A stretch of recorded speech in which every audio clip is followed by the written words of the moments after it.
Bismillahirrahmanirrahim. Assalamualaikum warahmatullahi wabarakatuh. Alhamdulillah rabbil alamin wa bihi nasta'in ala umuri dunya waddin. Salatu wassalamu ala asyrafil anbiya'i wal mursalin nabiyyina wa maulana Muhammadin wa ala alihi wa sahbihi ajma'in. Subhanaka rabbana la ilma lana illa ma 'allamtana innaka antal alimul hakim fazidna ilma warzuqna fahma ya alim ya hakim ya rabbal alamin. Allahumma faqihna fid din wa 'allimna ta'wil. Allahumma inna nas'aluka ilman nafi'a rizqan thayyiban 'amalan salihan mutaqabbala. Allahumma bika amsayna bika asbahna bika nahya bika namut wa ilaikal masir. Amsayna wa amsal mulku lillah walhamdulillah wa la hawla wa la quwwata illa billah. Nas'aluka ya Rabb khaira ma fi hadhihi al-lailati wa khaira ma ba'daha. Allahumma inna na'udzu bika min syarri ma fiha wa syarri ma ba'daha. Allahumma inna na'udzu bika minal ajzi wal kasal wa su'il kibar wa 'adzabin fin nar wa 'adzabin fil qabr. Ma amsa bina min ni'ma wa bi ahadin min khalqik fa minka wahdak. Falakal hamdu wa lakal syukur. Allahumma salli wa sallim ala sayyidina Muhammad wa ala ali sayyidina Muhammad walhamdulillahi rabbil alamin. Segala puji dan puji syukur kita panjatkan kehadirat Allah Subhanahu wa taala. Alhamdulillah, alhamdulillah. Alhamdulillah ala ni'matil iman wal Islam wa huma min a'zamin ni'ami wa kafa bihima min ni'mah. Alhamdulillah ala ni'matus sihah wal afiyah. Salawat dan salam terus kita sampaikan, kirimkan, bacakan kepada Sayyidina Maulana Muhammad sallallahu alaihi wasallam. Allahumma salli wa sallim wa barik alaihi. Jamaah Masjid Al-Hidayah rahimakumullah, kita sudah berada di tanggal 25 Jumadil Awal. Beberapa hari lagi kita akan masuki bulan Jumadil Akhir, setelahnya bulan Rajab, Sya'ban, 3 bulan lagi. 3 bulan lagi menuju Ramadan.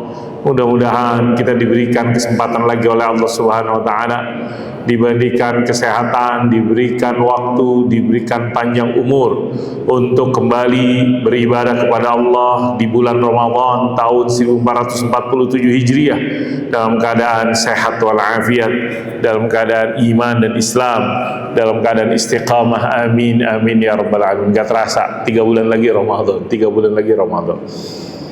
Jamaah rahimakumullah, malam hari ini kita akan bacakan hadis dari Sayyidina Maulana Muhammadin sallallahu alaihi wasallam dari kitab Qasasul Ghaib fi Haditsin Nabawi, Qasasul Ghaib fi Sahihil Haditsin Nabawi, yang tulis oleh Al-Ustaz Dr. Umar Sulaiman Al-Ashqar rahimahullahu taala. Malam hari ini kita akan baca kisah hadis yang ke at-tasi'ah wa salasun. Sebagaimana dimaklumi, buku ini terdiri dari hampir 50-an hadis, ya 50 lebih, 51 hadis. Kita malam ini membaca hadis yang ke-39 dari kisah-kisah yang dikumpulkan oleh penulis yang berhubungan dengan perkara-perkara yang gaib yang sudah kejadian, mungkin sudah kejadian. Jadi dibagi-bagi sebagaimana dimaklumin, penulis membaginya dalam 3 kelompok. Kisah gaib tentang hari kiamat, itu yang udah berapa kita baca, 20-an lebih. Al-Qasas, Qasas Yaumul Qiyamah, gaib tersebut. Kemudian kisah gaib, sekarang kita masih membahas Qasasul Ghaib allati waqa'at, kisah-kisah gaib yang menurut penulis sudah kejadian, allati waqa'at. Dalam kelompok yang kedua ini disebutkan belasan hadis, dan hari ini, malam ini kita akan baca yang ke terakhir ya, dari belasan, 1, 2, 3, 4, 5, 6, 7, 8, 9, 10, 11 ya, 13 hadis. Malam ini kita akan hadis yang ke-13, ataupun dalam urutan buku dikasih urutan hadis yang ke-39, Al-Qissatut Tasi'ah wa Salasun. Hadisnya dikasih judul oleh penulis dalam bab ini, Ya laitani makana sahiba hadzal qabr. Penggalan dari apa yang disebutkan oleh Nabi dalam hadis tersebut. Diriwayatkan dari sahabat Abu Hurairah radhiyallahu anhu qala Rasulullah sallallahu alaihi wasallam, adalah Rasulullah sallallahu alaihi wasallam bersabda, kata sahabat Abu Hurairah radhiyallahu anhu. Apa kata Nabi Muhammad sallallahu alaihi wasallam? Hadisnya pendek, enggak panjang. Walladzi nafsi biyadihi la tadhhabud dunya hatta yamurra ar-rajulu 'alal qabri fayatamarragu alaihi wa yaqulu ya laitani kuntu makana sahib hadzal qabr wa laysa bihi ad-dinu ma bihi illa al-bala. Dalam riwayat lain dikatakan la taqumus sa'ah hatta yamurra ar-rajul bi qabri ar-rajul fayaqulu ya laitani makanahu ya laitani makanahu yatamarragu. Itu hadisnya. Hadis ini dikatakan ada di dalam kitab Jami'ul Usul yang disampaikan, yang tulis oleh Imam Ibnul Athir rahimahullah taala. Dikatakan di hadis ini dikatakan diriwayatkan kepada Imam Muslim wa dzalika bisril hadis wa qala rawal Bukhari tsaniyah. Kurang lebih hadisnya menurut kajian penulis rahimahullah taala hadis yang sahih, karena diriwayatkan tadi ada yang katakan oleh Imam Muslim, ada yang dikatakan oleh Imam Bukhari rahimahumullah taala. Itu hadisnya sependek, walladzi nafsi biyadihi la tadhhabud dunya hatta yamurra ar-rajulu 'alal qabri fayatamarragu 'alayhi wa yaqulu ya laitani kuntu makana sahib hadzal qabr wa laysa bihi ad-dinu ma bihi illa al-bala. Dalam riwayat lain, la taqumus sa'ah hatta yamurra ar-rajulu bi qabri ar-rajul fayaqulu ya laitani makana. Terjemahan dari hadis tersebut, walladzi nafsi biyadihi, demi Allah, mungkin bahasa kita demi Allah, demi zat, demi sesuatu, demi zat yang jiwaku ada di dalam tangannya, dalam kekuasaannya, dalam genggamannya, dalam ketentuannya. Kita kan apa kata Allah lah mungkin. Kalau kata Allah mati, kita mati semuanya, hancur. Kun innama amru idza arada syai'an yaqulu lahu kun fayakun. Sayyidina Maulana Muhammad sallallahu alaihi wasallam kadang-kadang kalau bersumpah pakai redaksi, pakai model, pakai bentuk diksinya walladzi nafsi biyadihi, demi zat, maksudnya demi Allah. Walladzi nafsi biyadihi. Terus la tazhabud dunya, dunia ini nggak akan hancur. Kalau ditanya berapa umurnya dunia, berapa umurnya dunia? 2025 tahun. Kata siapa? Itu perhitungan Masehi 2025. Ada kan perhitungan sebelum Masehi, ada sebelum Masehi. Kalau Hijriah 1447, ada perhitungan sebelum Hijriah. Kita nggak tahu berapa ribu dunia, berapa ribu tahun usianya dunia. Wallahu a'lam bishawab. Kata Nabi, dunia ini tidak akan hancur, la tazhabud dunya, tidak akan hilang binasa. Ataupun dalam kata lain, dalam riwayat lain disebutkan la taqumus sa'ah, kiamat tidak terjadi. Kata Nabi, la tazhabud dunya hatta yamurra ar-rajul, dunia ini tidak akan hancur, binasa, hilang, apalagi kata-katanya, sehingga seorang lewat kuburan. Pernah lewat kuburan? Di situ ada kuburan ya? Di situ ada kuburan kan? TPU ya, ada kuburan. Cuman kita lewatin doang. Hatta yamurra ar-rajulu 'alal qabri, sehingga orang lewat kuburan. Terus orang lewat kuburan, apa yang dilakukan orang tersebut? Kata Nabi, yatamarragu 'alaihi. Yatamarragu 'alaihi, kita cari apa artinya yatamarragu 'alaihi? Orang berguling-guling di atas kuburan. Kita juga berguling-guling di atas kuburan. Kita orang, kalau kita kan di kuburan, kita lewatin, kita jalan, atau kita doain. Kalau ini enggak, dia berbaring di atas kuburan, kemudian ngapain? Guling-guling di kuburan tersebut. Fayatamarragu 'alaihi wa yaqulu, dan dia berkata, ya laitani kuntu makana sahibi hadzal qabr. Coba saya yang di kuburan, coba saya yang ada di sini. Andaikan aku, aduhai kiranya aku yang ada di dalam kuburan ini. Ya laitani kuntu makana sahibi hadzal qabr. Walaysa bihi din, bukan karena apa ya, bukan karena agama mungkin. Ucapan tersebut walaysa, dia bukan karena agama, bukan karena keimanan. Terus ma bihi illal bala, gara-gara bala dan cobaan dan ujian. Ma bihi illal bala, bukan gara-gara agama, bukan gara-gara keimanan, tapi gara-gara bala. Apa artinya bala? Cobaan. Bahasa kita juga bala. Allah madfa'annal bala. Dalam riwayat lain disebutkan la taqumus sa'atu hatta yamurra ar-rajulu biqabri ar-rajuli fayaqul ya laitani makanahu. Kiamat tidak akan terjadi sampai seorang melewati kuburan seorang kemudian berkata, sampai orang lewatin kuburan kemudian berkata, aduhai kiranya aku yang ada di dalam kuburan tersebut. Inilah teks hadisnya, terjemahan hadisnya yang dikatakan diriwayatkan oleh Al-Imam Bukhari, Al-Imam Muslim disebutkan, juga Al-Imam Malik dalam kitab Muwatta. Semuanya ini dikatakan dikutip dari kitab Jami'ul Usul. Jadi kitab hadis kan kalau misalnya ditanya bapak-bapak, ada berapa kitab hadis? Ada berapa kitab hadis? Kalau Al-Quran cuma satu doang, tapi kalau kitab hadis, kita tahunya mungkin Sahih Bukhari, mungkin Sahih Muslim, itu cuma contoh doang, ataupun yang populer, ataupun yang dikatakan dalam kelompok Ahlus Sunnah muttafaqun alaihi, yang paling top. Tapi kitab hadis bukan hanya dalam Sahih Bukhari dan Sahih Muslim. Minimal ketika kita dulu belajar, ataupun ada kutubus sittah, 5 kitab hadis yang populer, ada yang mengatakan 9, ada yang mengatakan lebih, wallah alam bissawab. Pokoknya ingin disampaikan buku hadis itu ya banyak gitu loh, banyak. Cuman yang populer misalnya Sahih Bukhari, Sahih Muslim, karena beliau fokus hanya hadis-hadis sahih.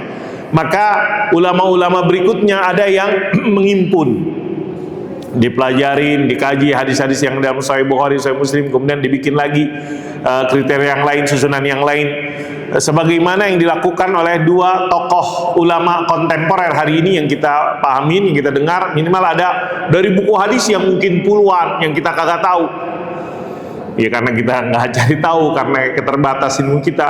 Ada yang dikumpulin, minimal ada yang namanya Ma'alimus Sunnah Nabawi yang tulis oleh Syekh Shalih Asy-Syami hafizahullah ta'ala. Kemudian ada lagi Jami'us Sunnah Syekh Muqim, kemudian lainnya Muqim hafizahullah ta'ala, Jami'us Sunnah.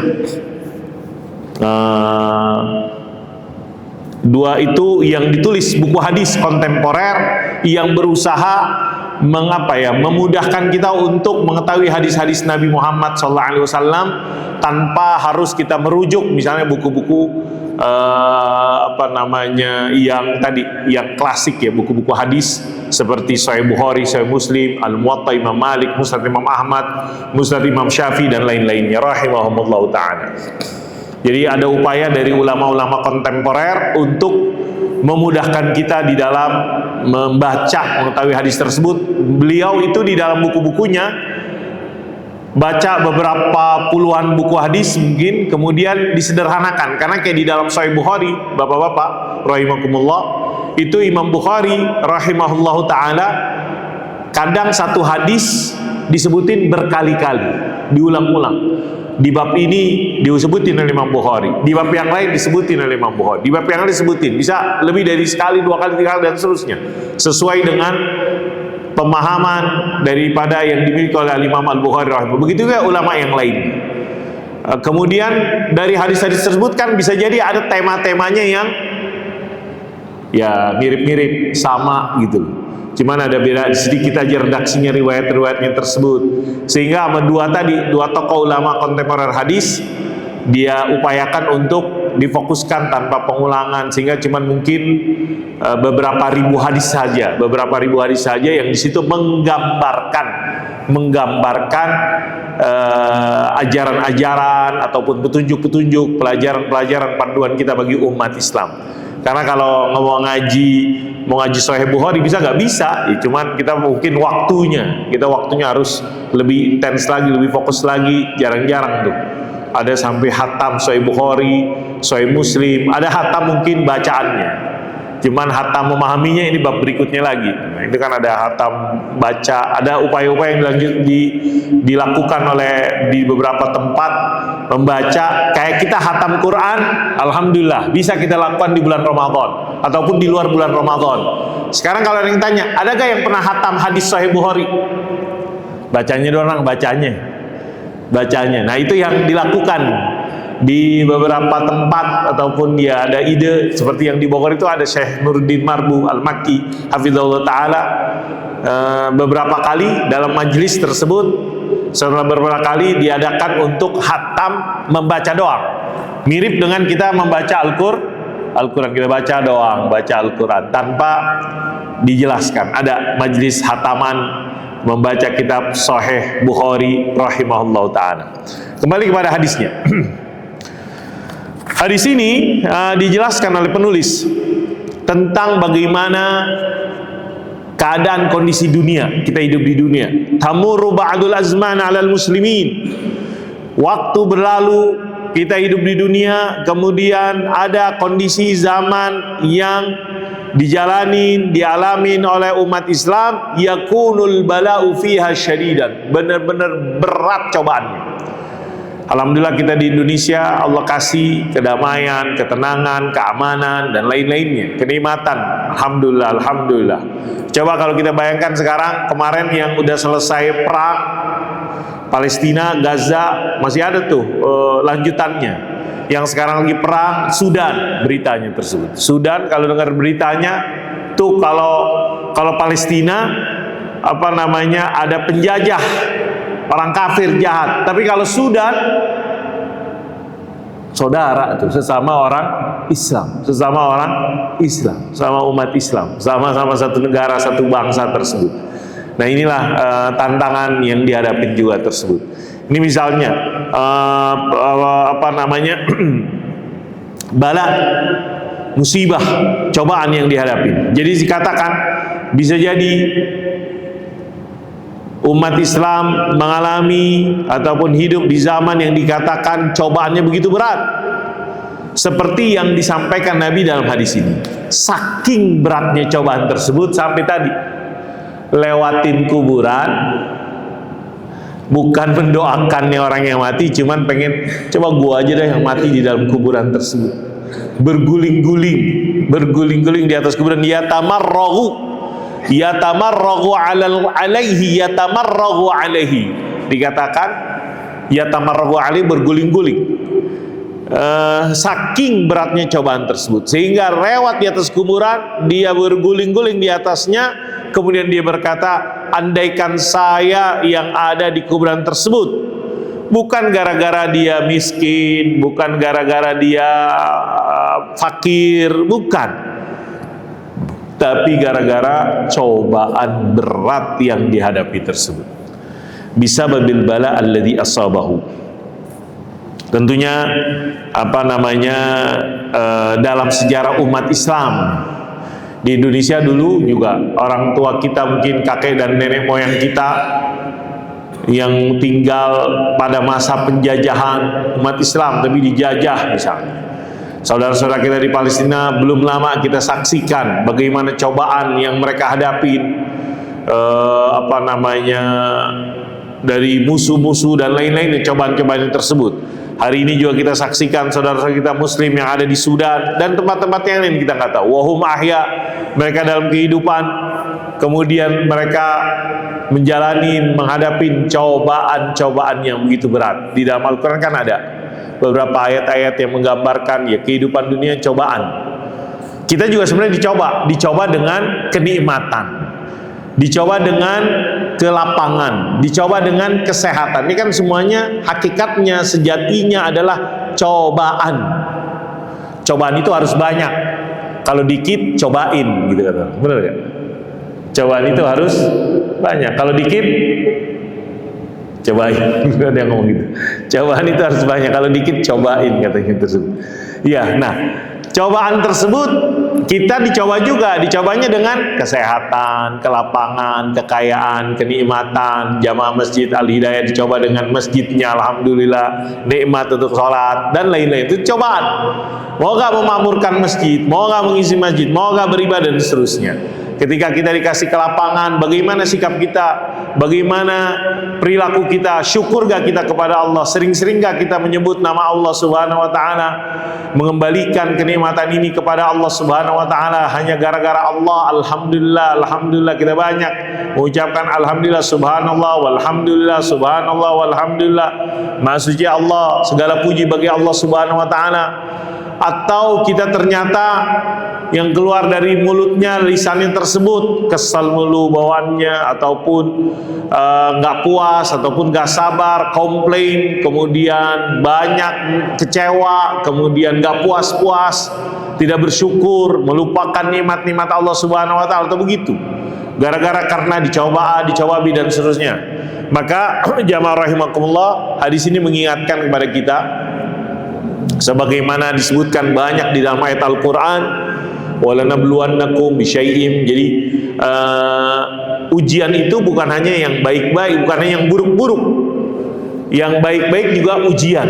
Bagaimana misalnya negara-negara yang Allah lapangkan kepadanya karunia Allah Subhanahu Wa Taala, apakah mereka dengan karunia Allah tersebut menjadi negara yang lebih baik lagi, negara yang lebih takut lagi kepada Allah Subhanahu Wa Taala?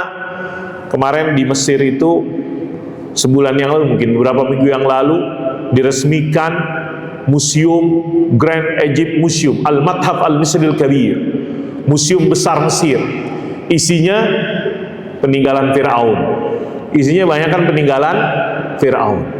Ada seorang tokoh ulama Salafi di sana, namanya Syekh Mustafa Al-Adawi, hafizahullah ta'ala, komen di dalam media sosialnya atau dalam videonya, mengingatkan, wahai orang Mesir, jangan bangga dengan Fir'aun, jangan bangga dengan Fir'aun. Kenapa? Karena Fir'aun itu di Al-Quran kita tahu kan, kita banyak di Al-Quran sebutin Fir'aun, sehingga dia mengucapkan dalam videonya tersebut, ana abra, saya berbebaskan diri dari Fir'aun dan pengikut-pengikut yang seterusnya.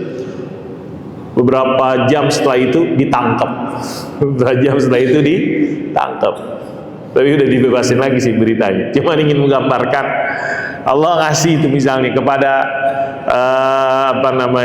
Mesir, misalnya peninggalan Fir'aun, kemudian ya tadi mungkin dipelajari, tapi ada yang seolah-olah membanggakan, bahkan itu jadi kebanggaan karena dikatakan museum itu dari zaman Husni Mubarak, peletakan batu pertamanya baru zaman sekarang diresmikan. Al-Madhaf Al-Misri Al-Kabir. Saya cuma lihatnya di ini aja, di media sosial, Grand Egypt Museum tersebut, yang di situ peninggalan-peninggalan Fir'aun ribuan tahun yang lalu yang belum pernah dikatakan ditampilkan. Rajanya apa namanya? Amun atau nama ini saya nggak tahu, nama rajanya Fir'aun tersebut. Ini contoh bagaimana kenikmatan yang Allah berikan. Nah, kalau misalnya tadi kata tadi tokoh ulama tersebut, ketika kita melihat Fir'aun, kita ngambil pelajaran, bukan untuk membangga-banggakan. Ini yang mungkin beliau ingin pesannya pada orang Mesir. Kalau Anda masuk museum Fir'aun tersebut, ambil pelajaran dari peristiwa bahwasanya pernah dulu ada orang hidup di dunia ini, di buminya Allah Subhanahu Wa Taala, kemudian Allah kasih kepadanya banyakkan kenikmatan, kemudian dia lupa, ingkar, sombong, melampaui batas dan seterusnya. Dia melakukan kerusakan di muka bumi. Fir'aun itu kan dipahami sebagaimana disebutkan dalam surat Al-Fajr, wa fir'auna dzil autad alladzina taghaw fil bilad, wa fir'auna dzil autad alladzina taghaw fil bilad fa'aktsaru fiha al-fasad, dan seterusnya. Maka ketika kita dikasih kesempatan, dikasih kenikmatan, dikasih banyak oleh Allah Subhanahu dalam kehidupan dunia ini, kalau kita melakukan kerusakan, ya kita bisa jadi ataupun siap-siap aja kayak Fir'aun, mungkin kayak gitu. Sebagaimana yang Allah perlihatkan dan masih masih bisa disaksikan tuh peninggalan-peninggalan tersebut, sehingga diingatkan ketika kita ngelihat Fir'aun, ngambil pelajaran, bukan unsur kebanggaan, kebanggaan hanya di Mesir doang dan mungkin kayak gitu ya, tapi itulah tantangannya tersebut. Jadi memang menarik jamaah rahimakumullah, karena Mesir ini satu-satunya mungkin yang disebutkan negara di dalam Al-Quran dalam secara khusus ada kata Misra-nya tersebut.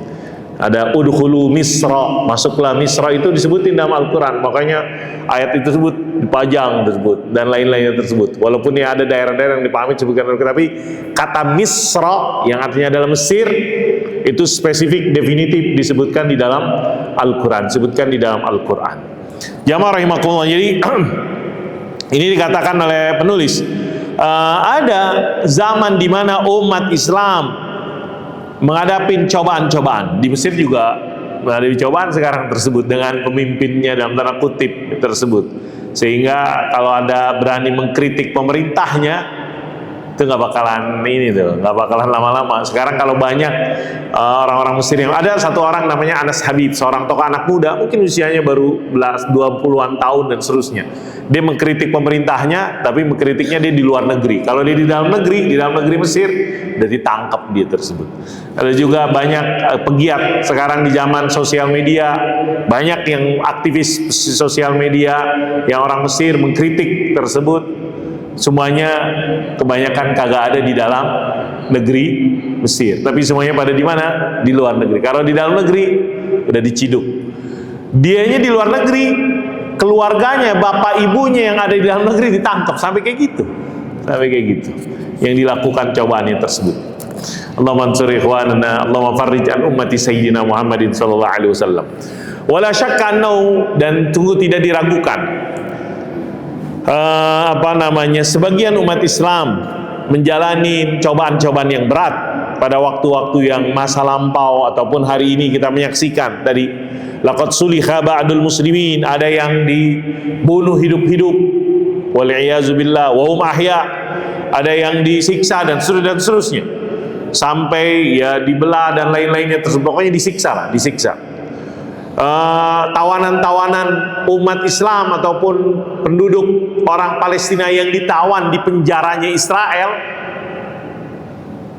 Jadi Israel punya penjara isinya orang-orang rakyat Palestina. Itu juga kalau ngikutin beritanya itu juga penuh dengan cobaan, tantangan, disiksa dan seterusnya. Ini adalah cobaan ataupun ini tadi contoh fitnah yang menimpa mereka. Dulu disebutkan di dalam riwayat hadis bagaimana ada orang sampai dibelah dua badannya, digergaji dan semisalnya, dibakar dan seterusnya. Wa muni'at ta'am wa syarab an akhirin. Pernah dicegah, gak dikasih makan dan minum. Pokoknya dihalangin dari makan dan minum sehingga dia mati kelaparan, mati kehausan, dan itu contoh cobaan-cobaan. Innahul bala alladzi la madfa'alu fi ba'dil azminah, yang kadang terjadi menimpa sebagian umat Islam pada masa-masa tertentu atau pada zaman-zaman yang dahulu pernah terjadi. Hari ini pun juga kita saksikan sebagian, kayak ketika kita ngikutin perkembangan yang di Gaza itu kan pernah bagaimana bantuan kemanusiaan kagak bisa masuk. Kalaupun ada masuk, pokoknya udahlah disiksa dan seterusnya. Walladzi yatamanna innahul bala, itulah cobaan yang menimpa, yang berat. Saking beratnya sehingga seorang tersebut mengatakan, terucap dari lidahnya, semoga dia mudah-mudahan dia mati aja, mendingan mati dah daripada ini. Mungkin boleh gak kita minta mati? Gak boleh kita mati.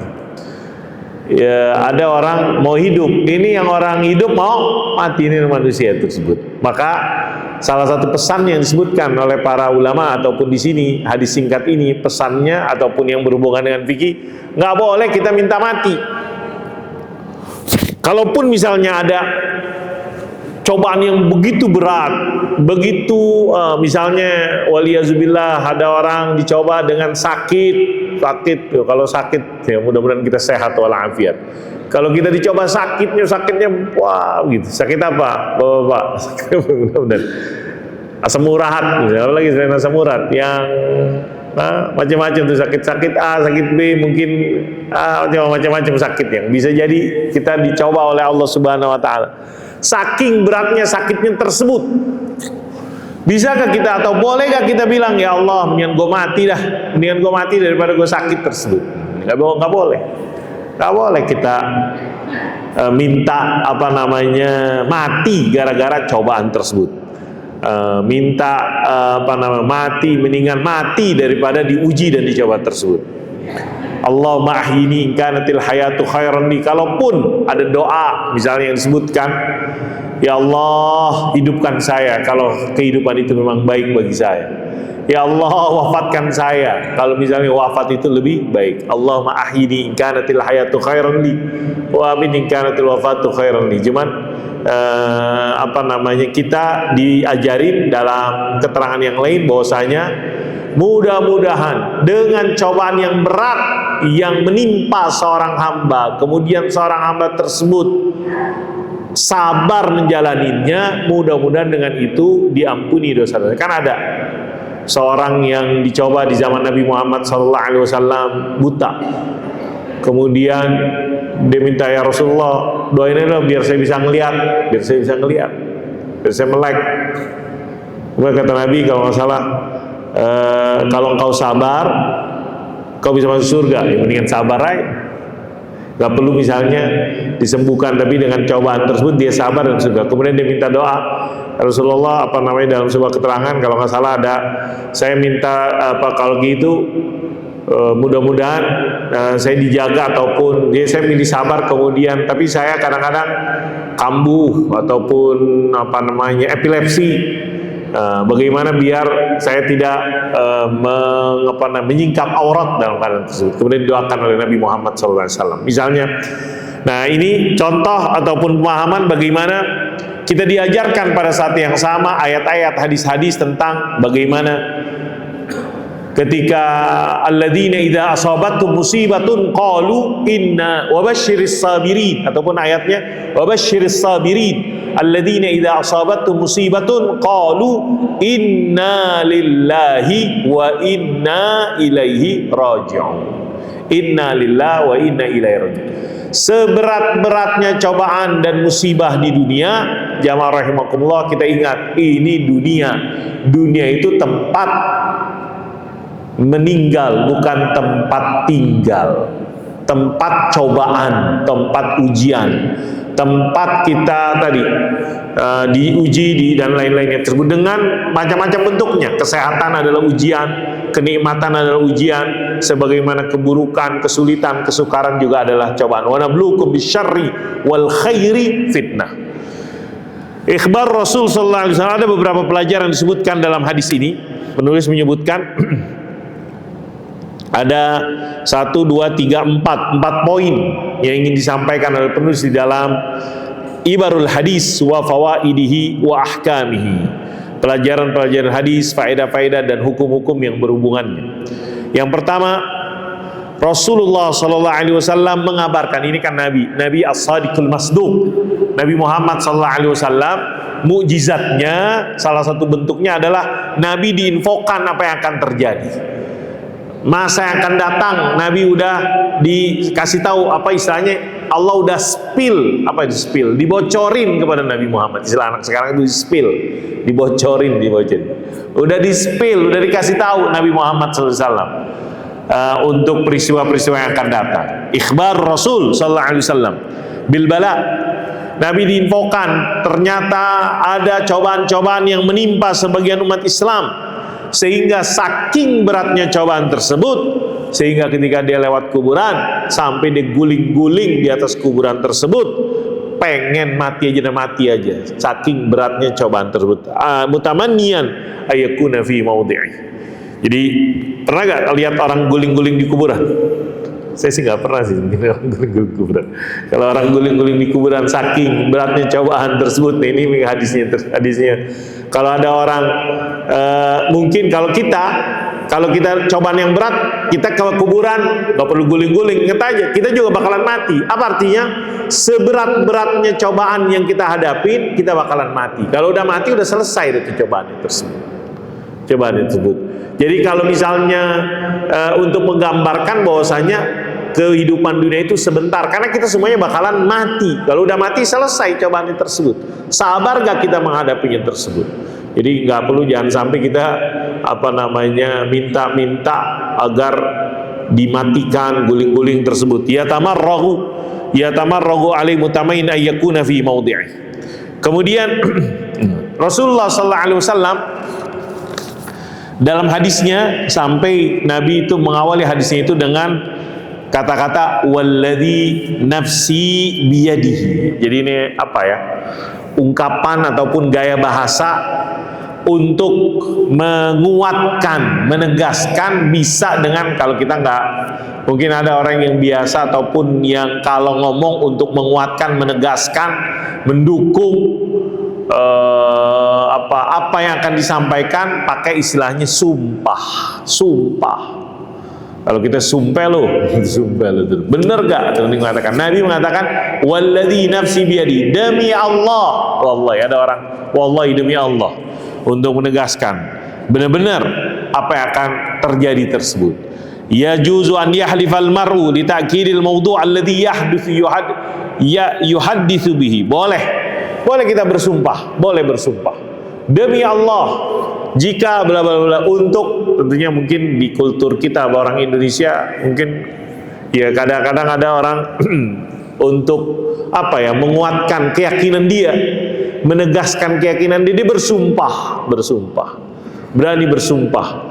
Sumpah itu kita bukan hanya buat, kadang-kadang kita dipakai sumpah itu untuk apa? Pelantikan. Kalau orang dilantik pakai sumpah untuk biar dia tidak melanggar. Tapi ada gak yang udah disumpah, dilantik, melanggar, ada gak? Itulah kita manusia. Padahal udah disumpah. Apa istilahnya, tokoh agama atau apa namanya, pakai udah disumpah tersebut. Ya, inilah beratnya cobaan tersebut, beratnya cobaan dan ujian. Walaupun udah disumpah, kalau nggak kuat-kuat bisa jadi tergoda dengan godaan-godaannya tersebut. Salah satunya ada godaan kekuasaan, godaan jabatan, godaan-godaan dan lain-lainnya tersebut. Ya juzu an yahlifal mar'u li ta'kidil mawdu' alladhi yuhadditsu bihi. Boleh aja, kata penulis, seorang untuk menegaskan tema yang akan disampaikan dia bersumpah. Nah, kemudian poin yang berikutnya, ya, ahwalul muslimin mukhtalifatun bi ikhtilafil awqati wal azman. Keadaan kondisi umat Islam itu beda-beda, beda-beda. Misalnya, kalau ada orang Islam tinggal di mana? Misalnya orang Islam yang tinggal di Dubai tersebut, misalnya yang dikatakan simbol ABCDFG dan seterusnya, Dubai tersebut, dia ada ABCDFG dan lain-lain tersebut. Adakah orang Islam di situ? Ada. Cuman dibandingkan dengan orang Islam yang tinggal di Afrika misalnya, itu kan gak jauh-jauh banget antara orang-orang Islam yang tinggal di negara-negara teluk dengan orang-orang Islam yang tinggal di daerah Afrika. Nggak jauh-jauh banget. Mesir aja termasuk Afrika kan. Mesir, Afrika. Teluk, contohnya negara-negara teluk, Emirat, Dubai dan lain-lain yang di situ sering diidentikan dengan simbol kekayaan, kemegahan dan seterusnya. Itu kan beda tuh kondisinya. Yang saudara-saudara kita yang ada di Afrika dicoba diuji dengan kesulitan, kefakiran dan kondisi dan seterusnya. Saudara-saudara kita yang ada di teluk, di contoh tadi negara-negara tersebut, diuji dengan kemakmuran, kekayaan dan lainnya. Semua itu adalah ujian tersebut. Sejauh mana yang diuji dengan kekayaan dan kenikmatan tersebut sabar untuk tidak maksiat. Saudi sekarang dalam rangka membuka dirinya, katanya banyak tuh yang kritik, tokoh-tokoh ulama dan lain-lainnya. Hari ini lagi ramai juga tuh, ada bocoran dari tentang ABCDFG dan seterusnya, yang lagi ramai juga di sosial media kalau ngikutin, karena pengen disebut terbuka dan lain-lainnya, sehingga macam-macam itu dibangga-banggakan, ataupun model bentuk-bentuk yang belum pernah sebelumnya kebayang pernah terjadi di tempat negara yang di situ ada dua kota suci bagi kita umat Islam. Tempat dulu ada wahyu turun, tempat wahyu ada turun, tapi itulah tantangannya dan cobaannya tersebut. Ahwalul muslimin mukhtalifatun. Indonesia sendiri juga umat Islam ya, kondisinya ya, kita berharap mudah-mudahan umat Islam gak diadu domba. Yang cinta Habib dengan yang benci Habib kadang-kadang diadu domba. Ini juga keadaan dan kondisi yang menjadi tantangan di umat Islam di Indonesia misalnya, salah satunya, dan mungkin bentuk-bentuk yang lainnya tersebut. Jawaz tamannil maut. Kemudian yang terakhir yang disebutkan oleh penulis ini adalah bisa jadi Jika beratnya cobaan yang dihadapin tersebut tadi, ya laitani, ya laitani. Di sini penulis cenderung mengatakan boleh pengen mati, walaupun dalam keterangan lain dikatakan jangan pengen mati. Ini semuanya adalah ujian, semuanya ujian. Buruk bala, dan mudah-mudahan tadi wabasyiris sabirin alladzina idza asabatu musibah qalu inna lillahi wa inna ilaihi raji'un. Hadza billahi taufik. Semoga ada manfaatnya. Bismillahirrahmanirrahim. Alhamdulillahirabbil alamin. Hamdan yuafi ni'amahu wa kafi mazida ya rabbana lakal hamdu kama yanbaghi li jalali wajhikal karim wa li'azimi sultanik. Allahumma salli wa sallim ala sayyidina Muhammad wa ala ali sayyidina Muhammad. Allahumma anfa'na bima 'allamtana, 'allimna ma yanfa'una, urzuqna ilman yanfa'una. Allahumma inna na'udzubika min ilmin la yanfa' wa min qalbin la yakhsha' wa min nafsin la tashba' ومن دعاء لا يسمع ونعوذ بك يا ربنا من هؤلاء الأربع. اللهم يا حي يا قيوم يا حي يا قيوم يا حي يا قيوم برحمتك نستغيث ومن عذابك نستجير. أصلح لنا شؤوننا كلها ولا تكلنا إلى أنفسنا طرفة عين ولا تكلنا إلى أنفسنا طرفة عين. ربنا اغفر لنا ولوالدينا ولمعلمينا ولإخواننا الذين سبقونا بالإيمان ولا تجعل في قلوبنا غلا للذين آمنوا ربنا إنك رؤوف رحيم. ربنا آتنا في الدنيا حسنة وفي الآخرة حسنة وقنا عذاب النار. صلى الله على سيدنا محمد وعلى آل سيدنا محمد والحمد لله رب العالمين. سبحانك اللهم وبحمدك أشهد أن لا إله إلا أنت أستغفرك وأتوب إليك. السلام عليكم ورحمة الله وبركاته.